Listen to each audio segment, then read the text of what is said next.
Hey baseball fans, this is Luis Martinez from the MLB dev team.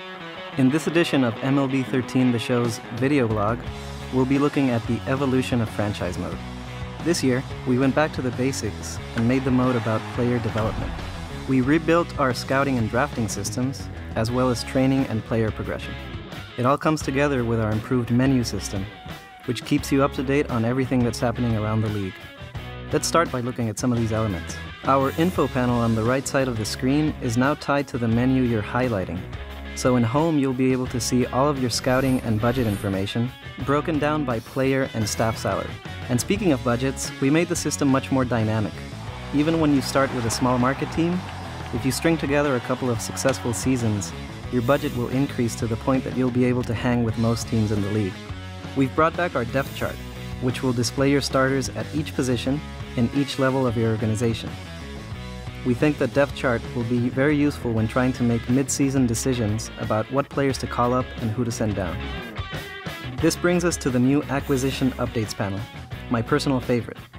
Once the season gets underway, this panel will display all the players rumored to be traded, as well as the players you're looking to trade and the positions you're seeking.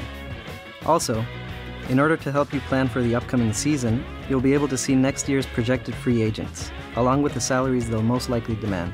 Another addition is our all-new franchise ticker bar.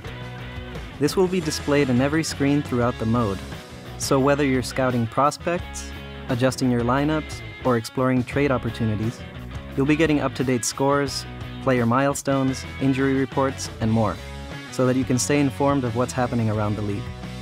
We've redone the training assignment screen and the system itself, so the training is now handled on an individual player basis.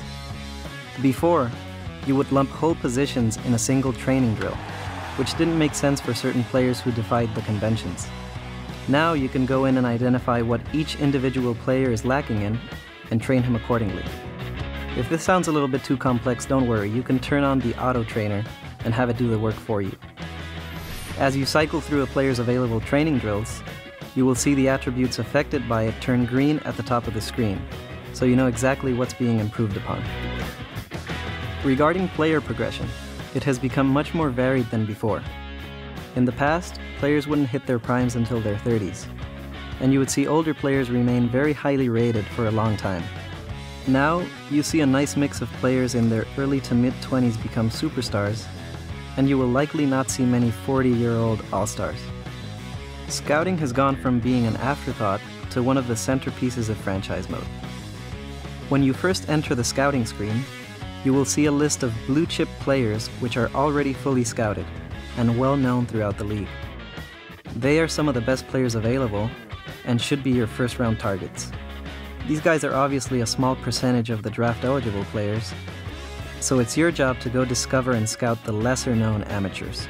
You discover players by issuing directives to your scouts, and you can specify position, region, tools, and handedness.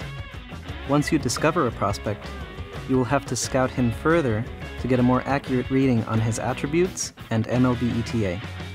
Scouts all have a native region where they're more efficient, and they have attributes that determine how well they scout pitchers versus position players, as well as how good they are at discovering versus scouting.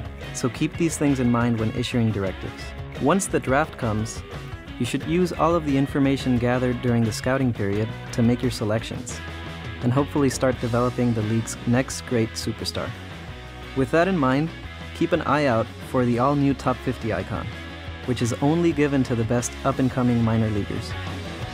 There are numerous other improvements that you'll come across as you dig into the mode, which we hope will make everyone's experience much more enjoyable, true to life, and most importantly, fun. Thanks for watching, and make sure to check out our other video blogs at theshownation.com or on Twitter and Facebook.